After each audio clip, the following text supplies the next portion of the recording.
Are you waking up in the middle of the night with your arm pinched and your neck all squished and you're getting pain and numbness down into your hand or in your arm or elbow? Are you just struggling to find a good position to sleep in that doesn't cause this issue? Are you waking up unrested and just irritable because you're trying to get your hand to just function properly? I get it, believe me. This seems to be a very common problem. Posture during the day is hard enough, but it's even harder at night when you're essentially unconscious and you're just not aware of what you're doing. There's no option to recorrect at night while you're trying to sleep.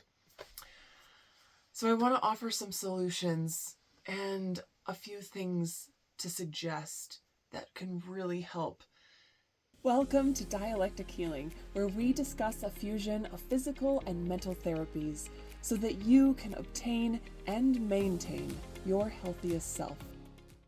All right, before we get into some of the solutions and some of the actionable steps that I've got for you, let's just give a brief understanding of what's going on. So if you're getting this numbness and tingling and pain down your arm, that can be coming from one of two options. First, a brachial plexus impingement. Now that could be coming from your cervical vertebrae. Your brachial plexus actually comes out from about C5 to T1, and it runs down through your scalene muscles, underneath your clavicle, then underneath your pec minor, and then down your arm, splits off into the ulnar nerve and your radial nerve down in your forearm and hands. So if you're having a brachial plexus impingement, it could either be coming straight from the spine, there's an impingement somewhere in the spine, or it could be coming from muscular issue. So like I said, your scalene muscles come right on the side of your neck here, and your brachial plexus runs right through them. There are 3 of them, and it runs right through them. So if your neck muscles are super tight right here, the muscles could be so tight that they're actually pinching and impinging on that nerve, causing this response. Now, the other option is a thoracic outlet syndrome. Now, this area tends to be kind of your thoracic outlet. So like I said, your brachial plexus actually goes underneath your clavicle and it goes underneath your pec minor. Now, in addition to the nerves that run down there, you also have your subclavian artery and vein that run down there. So it's very possible that you have an impingement somewhere, either from the muscles pinching off or from just positioning. You're either pinching off the nerve or you're pinching off that subclavian vein and artery. And so your hand is going numb because you're cutting off the blood supply to your arm, essentially. But it can be happening anywhere, and it's really hard sometimes to really diagnose that properly. But if this is something that continues to bother you, then please find either a doctor or a therapist that can help you diagnose, so that if that helps you to understand where and why that's coming from, then please go do that.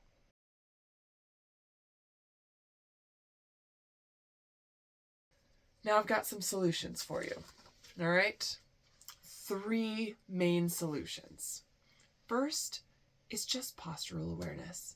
Just becoming aware of your posture during the day and at night.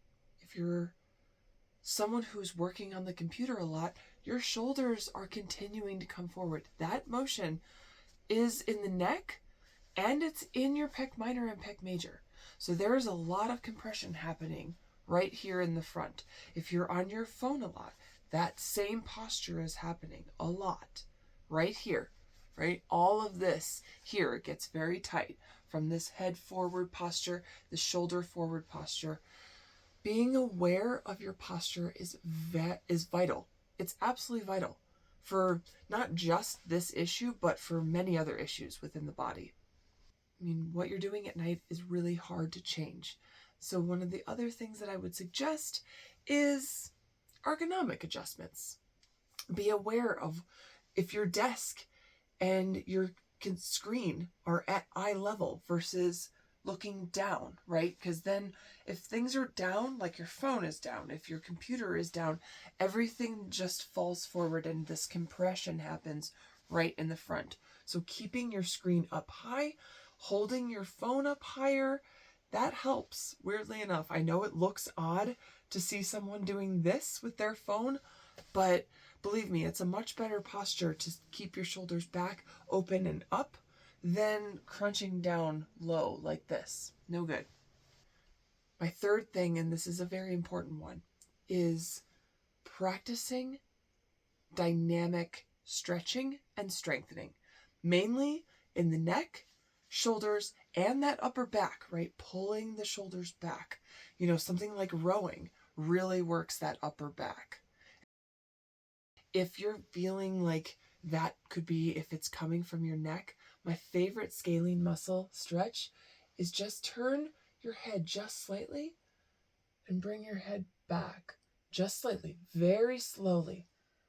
And you'll feel it right along here.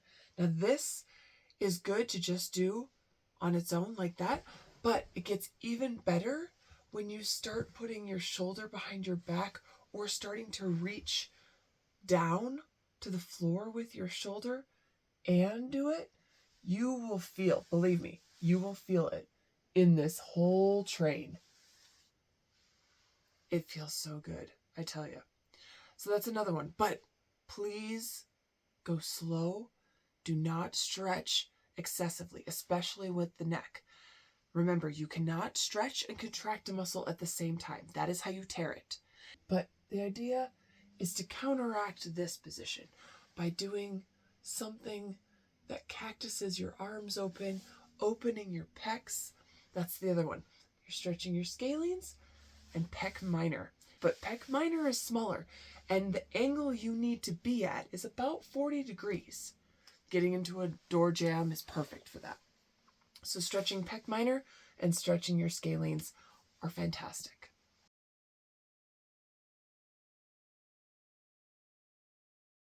At night, just try to sleep with a pillow so that you're not, the idea is that you're trying to avoid this sleeping, right? So if you're holding onto a pillow, then your shoulders are less likely to kind of squeeze and fall in because there's something there to support them. So avoid sleeping on your stomach because that, again, is just going to put your shoulders and your neck in a very strange position because you're going to inevitably have to turn to the side. Your shoulders are going to be weird. So either sleep on your back because that keeps your shoulders back, or if you're a side sleeper, try and sleep with a pillow so that you have something there to support your shoulders from falling in. I hope this information was helpful for you. And in the meantime, if this is something that you're still struggling with, I'd like to offer you my 30-day pain-free jumpstart guide. It goes into even more depth on a lot of the ways that you can help eliminate your own pain in 30 days or less with very simple steps. It's a nice, easy PDF to follow. So I want to give it to you for free. I've left the link down in the show notes. Until next time, may your pain be relieved.